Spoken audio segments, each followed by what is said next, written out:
So, Roxy, if someone in New York asked you to sum up purity culture in 5 words or less, what would you say? Yes. Oh, my.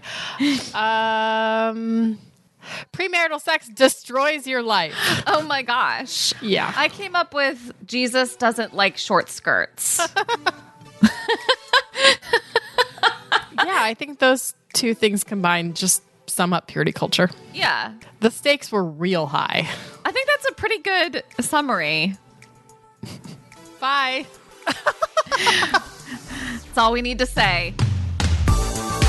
From Religion News Service, this is Saved by the City, a podcast from 2 single Christian women trying to navigate faith and sexuality in the world of New York.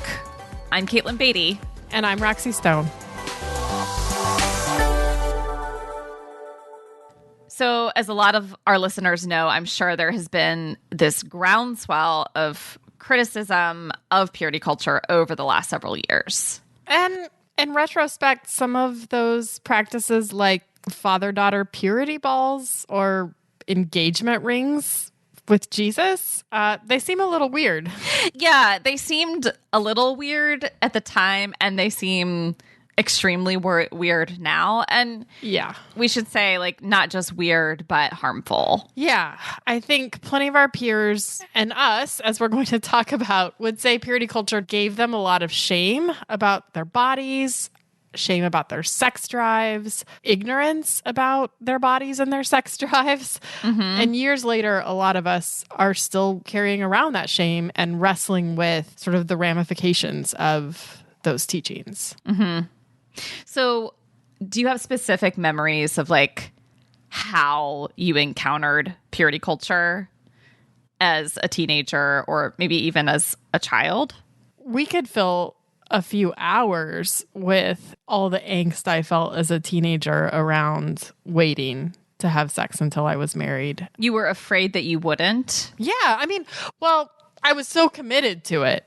I started dating a guy my sophomore year, and we dated throughout high school until after I graduated. And, you know, we were teenagers with hormones, and he wasn't really like a practicing Christian. I mean, he would have said he was a Christian, but he didn't like really go to church or wasn't part of a youth group. So I already felt bad enough about that. And then I felt all of the weight of like, it's on me to stop any sex from happening in this relationship, you know, and all of the boundaries are up to me to draw. And he's the bad non-Christian kid, you know, like, I mean, I had this like sort of like idea in my head of like, well, he's the rebel guy, you know. I'm sure I had some fantasies about converting him. This is so hot. Like converting a rebel. Exactly. Yes, please. Like everything that we would do physically, I would have shame around it and questions, and I wasn't sure, like, was this too far? Was this too much? Do I need to back us up? Like, am I playing with fire? Like, it was a constant refrain in my head for a couple of years. And did you talk to anybody about it, or was it very like internal, like I can't talk about it because I don't want to get in trouble or I don't want to seem bad? Yeah, I didn't talk about it at all, because with who? You know, talk about it with, I guess, my youth leader, but it was a guy. I didn't want to talk to him about that. And then I felt like the only kid who wasn't having sex, you know, with their significant dating partner. So I wasn't sure who to talk to about it. My parents were baffled, just completely baffled by the whole thing.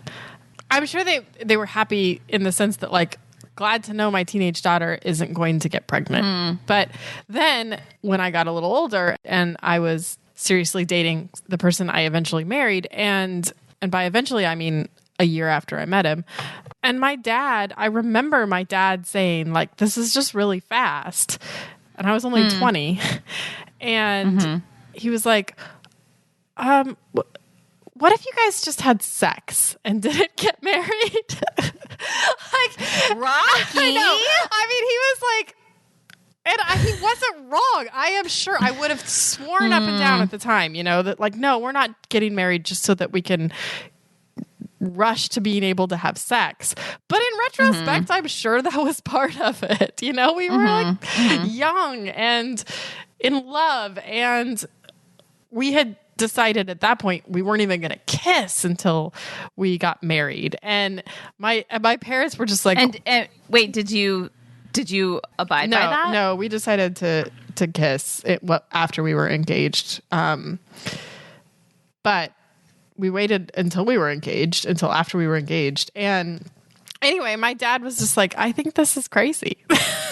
You know, I mean, we were married for 10 years, so it's not like it was a disastrous relationship in that way, you know, but I still think we rushed into it. And I would say purity culture combined with sort of the church's major emphasis on marriage and family and children, like those two things combined, I think we absolutely rushed into marriage. What about you? I feel like that story was not one I intended to tell, but there it is. No, it's a good one. I feel like it captures the angst around sex. I don't know if we've talked about this before, but it's weird how similar my dating experience in high school was, which was that my senior year, I started dating an atheist. No, we haven't talked about that. We met in science class. That was the first problem. I was at a public school in a science class. Yeah, a rebellious atheist scientist. What? So anyway, started dating this atheist. I specifically remember asking my youth pastor, like, do you think this is okay? Am I allowed to do this? And she was like, I think it's fine. Oh, really? Yeah. Which, okay. And my parents were like, I mean, to their credit, they said, we're not going to tell you what to do. You need to make the decision on your own. And, you know, within a few months of us dating, we started to make out, you know, and I always had in my mind, we're not going to have sex, and we didn't have sex, and I'm glad for that. But I just felt so much shame around any kind of physical activity. And I think that probably stayed with me for a long time. I think part of what purity culture did was frame any kind of sexual desire or physical intimacy as dangerous, dirty, a temptation. It's going to lead... damaging. Yes. Like, what will your husband someday think if he knows what you've done with this other guy? Right. I mean, I think this is a good point to mention the various youth group metaphors that were used. And I think a lot of our listeners probably heard them. Like, everything you do with another partner is like if you're an Oreo and somebody licked the inside of it. And once someone is married, they don't want an Oreo that's been licked a bunch of times, or gum that's been chewed, or the cup that every time, you know, you do something with somebody that's not your husband, it's like spitting in a cup and then you have to drink it at the end. And it's just like, so in this equation, in this metaphor, women's bodies are like Oreos or like gum. It's so gross. And it's not gross in the way that it was intended. It's like such a terrible object lesson for sex. Because it's objectifying, and it's also completely unbiblical. I mean, it leaves zero room for this idea that Jesus redeems, that for grace, that you could be washed white as snow, like all of those things, you know, it doesn't leave any room for that. It's like, this is the one sin that you cannot come back from. Oh man, here we go. I think that is probably one of the most personally damaging aspects of purity culture for me, is that somehow it was ingrained that God would forgive anything except for messing up sexually. Yep. Destroys your life. That there was something that you couldn't come back from with this. I mean, the church, like churches preach more forgiveness for so many other areas of life. Like, I feel like we can more easily conceive of someone like murdering someone and then like confessing and being redeemed or something than like someone who's like, yeah, I had sex before marriage. Yeah, especially a woman. And that's really messed up. And you're talking to teenagers. And it's such a formative time, too. I mean, if that is your primary exposure to teaching about sexuality, that's going to go really deep for a really long time. And it did. You know, one of the criticisms of purity culture recently has been from people who would say, you know, they got married young, or maybe they got married too fast, and they were expecting a certain kind of sexual experience within marriage, and they found sex to be really shame-inducing or really uncomfortable, or bringing up these feelings of being dirty, like even though it was happening in this right context, or they couldn't have sex, like all sorts of things that you just, it is so misleading for anybody to claim or promise a certain kind of sex life without knowing the particulars of two people. Right. And I dare say purity culture had no imagination for women like us who would be single in their 30s, be quote unquote old singles. Spinsters, I think is the word. Because it was just assumed that, of course, we would be married. Yeah, absolutely. Yeah, because I'm not a teenager anymore. And the way that those teachings were really constructed and meant to be taught, from the licked Oreos to purity rings, like that doesn't work 20 years later, you know? Just developmentally even. Right. So it's clear by now that our experience with purity culture growing up was messy and more than a little confusing. Yeah. I don't think I'm going to be going to any purity balls in the near future. I don't think this is going to be hot purity ball summer. I'm just calling it. So if purity culture doesn't work, especially for single women in their 30s, what does? To help answer that question, we've invited a fellow journalist and single Christian woman. She's writing a book about how our culture approaches sex and what a Christian vision of human dignity can offer to the conversation. Christine Emba is an opinion editor and columnist at The Washington Post, as well as the author of the forthcoming book, Rethinking Sex, A Provocation. I think one of the outcomes of purity culture was actually to stifle conversation about what sex was for, what you should be doing, when actually you should have it, what it means. And so when there were questions to be answered, when you did wonder, you know, how far is too far in a non-mechanical sense, I guess, there wasn't space to talk about that. Our conversation with Christine is coming right up after we give a shout out to the organization that makes Saved by the City possible, Religion News Service. RNS is an independent, award-winning source of global reporting on religion, spirituality, culture, and ethics. Check out the newsletters and the opinion pieces from all different perspectives and belief systems. There's something for everybody. For the best in global religion reporting, religionnews.com. And don't be shy about contacting us. We definitely want to hear from you. You can email us at sbtcpodcast@religionnews.com or tweet to us using the hashtag SavedByTheCity. We are so excited today to be joined by Christine Emba. Christine is an opinion editor and columnist at The Washington Post. She is currently writing a book for Penguin that will be out in 2022 called Rethinking Sex. Thank you so much for joining us, Christine. Welcome. Thanks for having me. Really excited to be here. You wrote for The Washington Post a few years ago about a kind of formula implied in purity culture, which is essentially that if you stay sexually pure, God will reward you with a very attractive spouse, ideally by the age of 25. There was a certain kind of, if you do this, then God will uphold God's end of the bargain. Why do you think formulas like this are dangerous when some people would say, well, look, like it worked for me, or this is just good wisdom, or it's derived from the Bible? Like, why are those formulas unhelpful? So in the article that I wrote about I Kissed Dating Goodbye specifically, but more broadly, I talked about something that I described as the sexual prosperity gospel, which is exactly what you describe. It's basically this tit for tat sort of promise that if you do A, then God will do B to reward you. You know, if you remain sexually pure before marriage, God will reward you with a great marriage and the best sex ever. And that's just bad theology. You know, God is not a vending machine into which you input your good behavior and he outputs blessings.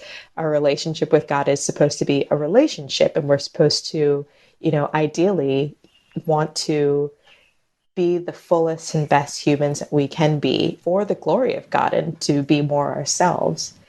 And then also, I think this idea of the prosperity gospel, it fails because, that's what these false teachings do. And then they provoke a real sort of sadness, confusion, and resentment that can really damage our relationships with each other and with the Lord. Because, you say you abstain from sex until marriage, and then you get married and your marriage falls apart and you blame God because he didn't give you what you thought you were promised. Or alternately, you blame yourself. You take the shame inwards. You think, I'm not good enough. I did something wrong. If only I could fix it. And you're both giving yourself, more power and more blame than you really deserve. Mm-hmm. And there's so many stories, I think, that we're hearing now from women in particular, but men too, of like these teachings of purity culture and these sort of narratives and ideas around sex being dirty or shameful or something to avoid. It's not like those just immediately go away on your wedding night. And so, we're hearing these stories about Christians who'd been abstinent going into marriage and then really not having good sex. In fact, even going into marriage sort of embarrassed by it or shamed by it or scared of it, or even with almost PTSD around even having sex. Humans aren't light switches, right? You can't, for 20 years tell someone sex is dirty and bad. If you have sexual thoughts, you're a bad person. You have to be modest. If somebody sees you naked, it's a sin. This is all terrible. Be very afraid of it. Okay, you're married. Now sex is good and you should be naked all the time and be hot for your husband. Mm-hmm. Mm-hmm. I remember hearing several years ago, I think when like major critiques of purity culture started coming out, that purity culture is essentially rape culture. And at the time, I really balked at that because I thought, like, how could we compare these two narratives? Mm-hmm. But I think over time, I have come to see at least one connection point, which is that both purity culture and rape culture make women responsible for the sexual behaviors of men. It's just that in purity culture, the emphasis is like staying pure. In rape culture, it's if something bad happened to you, then you probably did something to provoke it. But either way, both kind of cultural myths really blame women for men's sexual behavior, as if men don't have any self-control or responsibility for their own actions. Yeah. Is this something that in your experience too has sort of been mostly geared at women, or sort of the responsibility of it seems to have fallen more on women? I mean, I know men who grew up in purity culture, but it does seem like it hit them differently. Yeah. I mean, I do think that a lot of the responsibility falls on women. And you see that in, again, the lines that you hear over and over, right? Women are told not to be a stumbling block for their male brothers. Men are not really told not to be stumbling blocks for their female friends. Another tie actually to rape culture is, I think, a little bit less obvious. But one of the things about purity culture that in hindsight I find and have found troubling was that you heard a lot about what you were not supposed to do in regards to sex, but not very much about what you should do, and not very much about what sex actually was. I think one of the outcomes of purity culture was actually to stifle conversation about what sex was, what sex was for, what you should be doing, when actually you should have it, what it means. And so when there were questions to be answered, when you did wonder, how far is too far in a non-mechanical sense, I guess, there wasn't space to talk about that. And so when it comes to situations, of sexual assault or sexual misbehavior, it begins to feel very odd to try and go and tell someone that something has happened, or tell someone that you feel uncomfortable in a certain situation, or even just say, I feel confused by this, because even talking about sex felt in some way immodest. So there's kind of a blanket put over the whole conversation. How do you think purity culture uniquely affected you as a Black woman?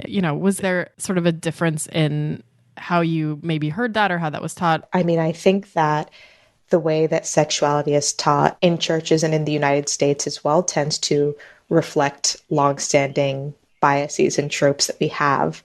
So, I mean, in the United States, for a very long time, during slavery and post, Black women were thought of, and, in some ways are still thought of as more sexual even than white women, as Jezebels, who were, tempting just by their very being. There's research that shows that Black children, both boys and girls, are seen as older than they are, Right. where sometimes white girls of a certain age are seen as girls, Black girls are seen as women, as asking for it, as being sexy and sexual, even if they're just, 12 or 13. And so I guess in some ways that combined with purity culture manifested in a felt need and also an implied, if not necessarily always spoken, emphasis on being even more pure, being even more modest, because somehow, within myself as a Black girl and a Black woman, I had the capacity to be even more tempting and reckless than other people. And so I had to watch myself more than others did. Is there anything about purity culture that you think gets it right when it comes to distinctly Christian understanding of sexuality? Good question.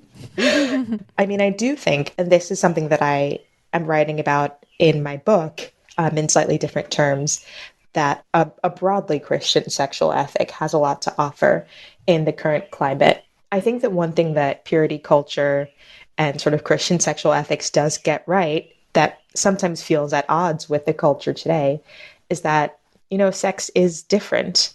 Sex may not just be, a physical activity akin to a handshake or something. It's manifestly a way that we connect intimately with other people. It's a way that we learn more about ourselves and our embodied nature. It can be a way that, people achieve transcendence and real connection in which they express real love for other people. And if that's the case, then we do need to treat it with the seriousness that it deserves. I think a lot of us on this side of purity culture hear words like chastity or restraint and prudence and think, oh, that's sex negative, or that's shame oriented, or that's boring. But how do we reframe concepts like prudence and chastity and restraint, which seem so dusty and kind of a relic of a different way of thinking and talking about virtue? How do we kind of reclaim these words, especially as they relate to conversations now about consent and modern mainstream dating culture? Yeah, so that's a really interesting way of framing it. By now we know that gorging on something makes it eventually kind of grotesque. Like anything consistently gratuitous becomes a little bit obscene. And what we're actually seeing happen, interestingly, is what The Atlantic has described as a sex recession for our generation and for Gen Z, like people who have been, fully exposed to sex in like a sex positive environment where everything goes, are having like the least sex of any generation. They, kiss later, hook up later. Many of them just don't find partners. There are like a ton of single people. And I wonder if, there's something about that does have to do with this oversaturation. Boundaries can make something more exciting, more beautiful. I don't know, in our society of yes, I guess we're conditioned to think that like saying no is, kind of, as you said, like lame and old fashioned and boring. But Yeah. actually, I guess saying no can be kind of freeing and agency giving in some ways, especially in a culture that pushes us to say yes to everything, whether we want it or not, in the name of freedom. So you grew up in a more evangelical community and heard some of the purity culture stories and language that, we all kind of identify with. But now as an adult, you've converted to Catholicism, which obviously has its own very long history of a sexual ethic. How has that sort of changed your perspective? Right. Good question. So I converted to Catholicism in college, in my senior year of college. And one of the things that, I'd struggled with as I got older and perhaps more thoughtful in evangelical culture was that many things didn't seem necessarily to be that thoughtful, and purity culture was one of them. Like, okay, don't have sex. I'm like, okay, why not? because Jesus. Okay, well, that's not super satisfying. And so one of the things that actually attracted me to Catholicism was just the long history of thinking about things, like a long history of sort of theology of the body. The theme of self-gift and mutual self-giving is big. And I find that helpful in just, trying to remember sort of the context of sex and how to regard it, not necessarily as a selfish act or something that I'm, giving away, like my rose petals are disappearing, etc. As I think we all know that reference. All the metaphors. Oh my goodness. Yeah. And then I guess more broadly, the idea of forgiveness in a way. So, I mean, the Catholic Church has just like a very clear sort of theology and practice of forgiveness, like going to confession. And it's really clear. So missteps don't necessarily feel like the end of the world, which in coming from a culture where like, sort of like if you do this thing, then you're cast out of the church and you're a fallen woman and everything is terrible. Right. It's kind of reassuring. And also there are just like a lot of other interests and a lot of types of people in the Catholic Church. So like celibate people and priests and nuns, where it sometimes felt like evangelical culture had sort of one goal that you were striving towards, right? To like get married and start your family. And if you get sex wrong or get purity wrong, or like you don't do it fast enough or in the right way, something is wrong with you and you're finished. And just having other things to focus on within the faith, I think, other than worrying about my purity, has, I think, allowed me to make space for like a larger relationship with God in some ways, and just like I think a more integrated spirituality. That was a great answer. Have you considered converting? Many times. Let me tell you, Christine, yes. So now we're going to get into the fun stuff. So in your own dating life, like, how are these ideas working themselves out for you? And how do you date with these ideas and concepts and beliefs in mind? Yeah. How does this work out? How do I work these things out? With fear and trembling. Yes, with fear and trembling. I mean, I'm trying to care for other people and also care for myself. Just like avoiding despair, just dating generally, but, also trying to be human. And I'm also trying, frankly, to love. What is the best way for me to share myself with another person in a good way? Yeah. It's never totally clear, to be honest. And I've had successful relationships, and I've also probably lost some relationships due in part to the way that I think about sex. But, my mom always says, what's for me is for me. And also, like, self-compromise isn't a firm foundation on which to build a relationship. Right. So faking it doesn't help either. Yeah. I mean, I think one of the reasons that we were so nervous about doing this episode is because, when it comes to the question, where do you go from here? What does your dating life look like? Like, we're still working it out. We're still sorting it out. We are still building something in the wake of a rejection of the culture of purity. But it feels very messy and complicated, especially when you're in real time, like on a date or in a relationship with someone. It's not even that easy to theorize it right now. And we're just like gals chatting on a podcast. But yeah, there are questions that, I think all of us are thinking about. How do we accord sex, a privileged position in our lives that is justifiable without either exalting it unrealistically or undervaluing it totally? But I hope that many people are coming to this realization. I mean, in writing my book, part of my motivation for beginning the process was talking to so many people who realized, like, there's something off with the way that we're having or not having sex now. How do we get to something better? So we may be kind of fighting through it right now, but at least we're not alone. Yes, indeed. That is...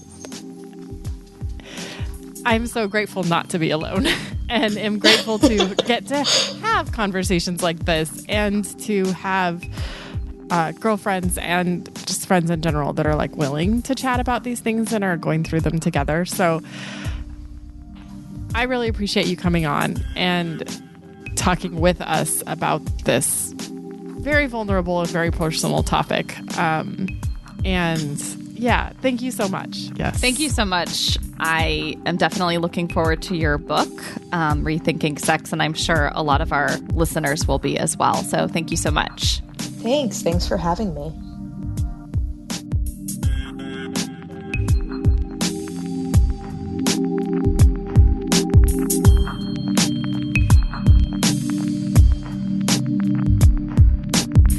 So when I think back to my experience with purity culture, I actually think less about shame or issues around modesty and more about broken promises. Broken promises. How so? So at age 14 or 15, I signed this pledge card at church that said I wouldn't have sex before marriage. You know, this guest speaker came in on a Sunday night and gave us a talk about all the bad things that would happen if we had sex before marriage. We could get pregnant, we could get STDs, but, you know, most of all, it would be, we would just feel so much shame on our wedding night. And if we did save sex for marriage, we would be rewarded by God. And it seemed kind of innocuous at the time. Mm-hmm. I don't think I understood the import of the teachings.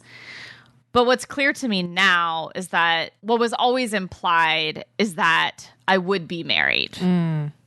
Right. There was this kind of trade-off at play or a deal at play. Like if I stayed, quote unquote, pure sexually, God would make good on this promise to provide a husband. Yeah. And of course, like the Bible doesn't say this. God never said this to me.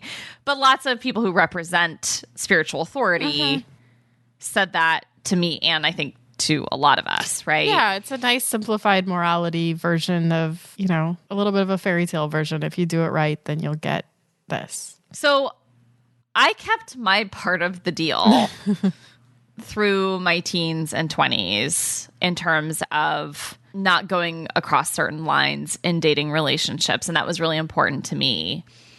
And then in my late 20s, you know, I went through 2 pretty major romantic disappointments within a year or 2 of each other. One was a broken engagement and the other was a relationship that I thought would go somewhere and then everything kind of fell apart. And I was 29 when that happened. And I just remember feeling so angry at God, which wasn't rational, but I think it was because I was still living with this idea that God had promised something that God was withholding.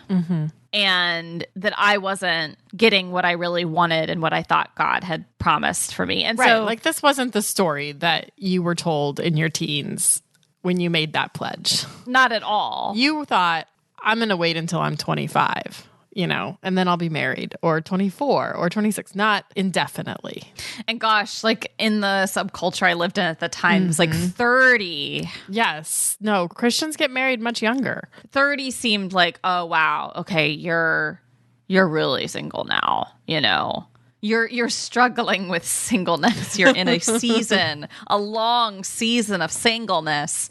So honestly, like in my anger, which I think was ultimately about sadness and confusion, I threw purity culture out the window. Like I just didn't abide by purity culture anymore. And I think some of that was like I felt it made me feel better. It made me feel more in control. Right. But also I felt like I was kind of lacking a reason for maintaining sexual purity. Right. If it wasn't about marriage and this promise of having a certain kind of life. I didn't have a good reason to stay, quote unquote, sexually pure anymore. Yeah. And I think when you hit an age like that, or when your marriage falls apart, it doesn't feel like the guarantees are there. And you start to think, well, this happily ever after that I thought I was going to get, it may not ever actually get here. Like it may not ever actually come. So what am I doing? Figuring out how do I want to live as a Christian and a sexual being if it's not attached to a particular life outcome.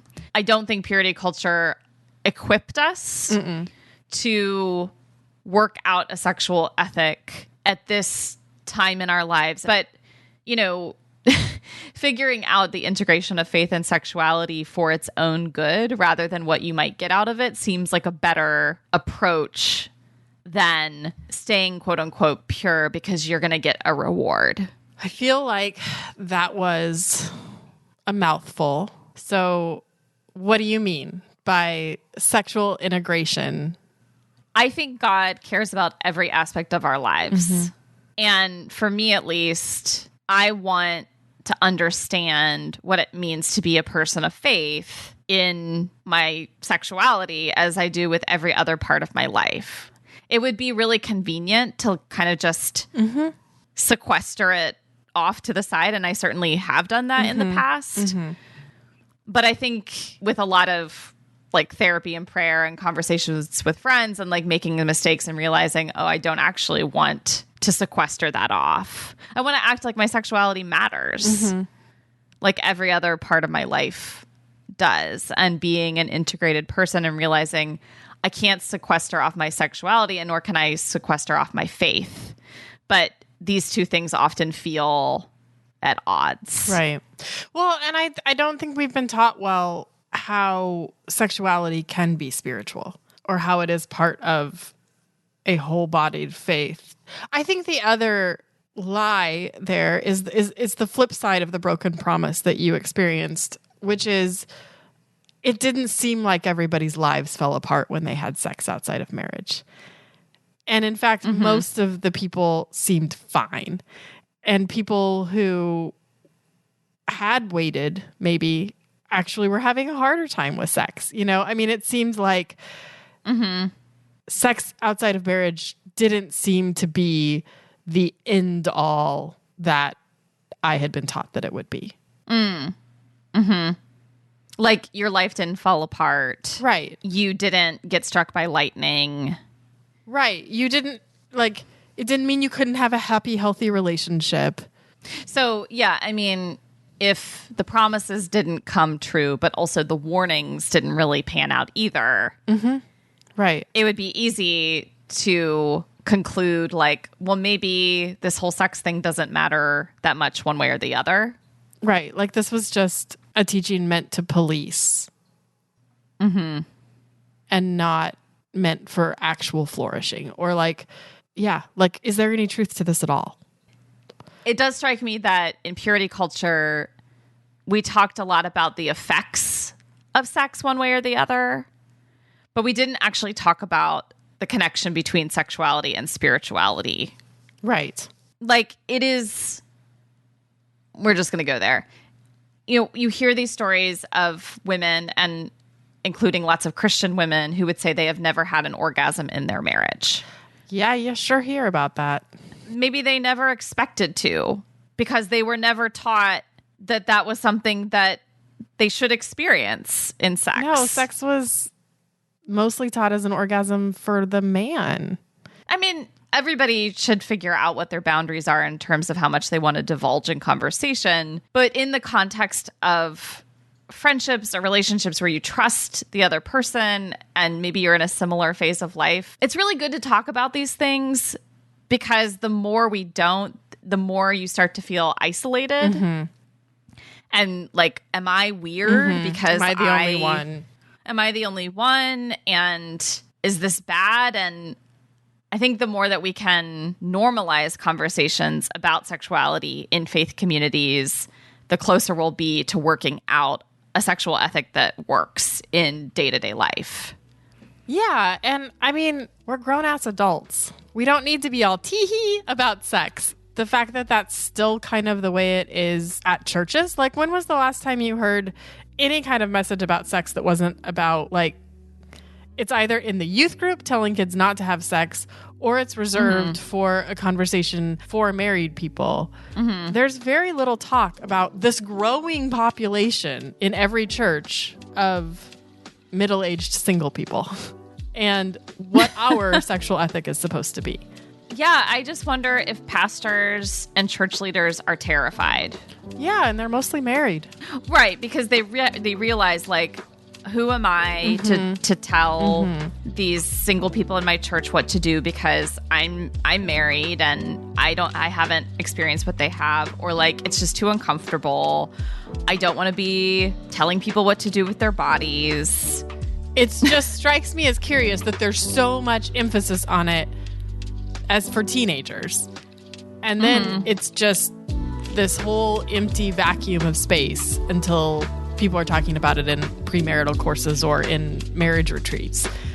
And there's a reality that there is this big group of people are getting married later and later, who are ending up being left alone to figure out what their sexual ethic is, or to fall back on the only teachings they ever heard, which were teenage purity culture teachings.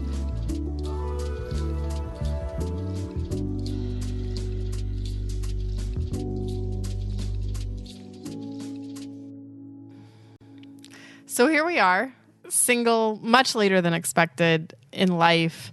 You know, I think I'm in a place where I want to have this holistic sexual ethic that I could really believe and pursue and have in front of me as an ideal and as what I want in a relationship. And yet, when I do that, I can't seem to shake that little, like, teenage Roxy crying in the bedroom, worrying about how far was too far and have I messed this all up. Like, I'm still at a place in my own life where I'm trying to detangle a lot of the baggage and the shame and the fear that came with purity culture in order to really be able to actually embrace a sexual ethic that still feels connected to my faith. Yeah, it's hard. It's hard for me to bring God into it without bringing purity culture into it too. And that's something I'm still just really working out. Thanks for therapy. It's really hard for me to even talk about this in some ways because I do still feel like I'm on very like fluid ground around this, and that frightens me because that's one thing about purity culture is it just felt real solid. Like, here's the line, you know? And I think trying to build something that is all of what you described, you know, consent isn't enough. Consent doesn't do it for me. And I think popular conversations around sex right now are so focused on consent, which I wholly and wholeheartedly get behind honoring yourself in a sexual relationship, but I still think you need to honor the other person too. And that doesn't often come into those conversations, other than just like, if they say no, that's no. But it's really about like so much more about like, that's it, you know, and the rest of it is about you. And well, as Christine said, it tends to be transactional. Yeah, exactly. And I think sex, something as powerful and personal and intimate as sex, is probably in a different category of human experience than a transaction. Yeah. And I want to believe that for sure. We need more robust categories, ethical categories, than something that's transactional. Well, I'm sure some of our listeners are disappointed that we're not like, this is the camp we're in. But I also hope or believe and hope that a lot of our listeners will resonate with where we are and be grateful that we went first. You're welcome. And maybe this episode will open up better conversations. I hope so. And more honest conversations. And honestly, some soul searching in the church too about how to serve this need in the single community. Oh my gosh, we made it. I can't believe it. We passed third base. We're headed to home. I love baseball sex metaphors. We just had to get at least one in there. Well, thank you for listening to another episode of Saved by the City. If you like what we're doing, we would love to hear from you. You can tweet to the hashtag Saved by the City, and we will get it and reply. We want to hear from you, and we want to hear who we should talk to, and what we should talk about. Or you can email us at sbtcpodcast@religionnews.com. Saved by the City is a Religion News Service production. The executive producer is Jay Woodward, and we get production assistance from Elizabeth Joy Wyndham. Our consulting editor is Paul O'Donnell. Chaz Rousseau put together our look, and Martin Fowler wrote our theme music. We are Caitlin Beatty and Roxy Stone. Thanks for listening.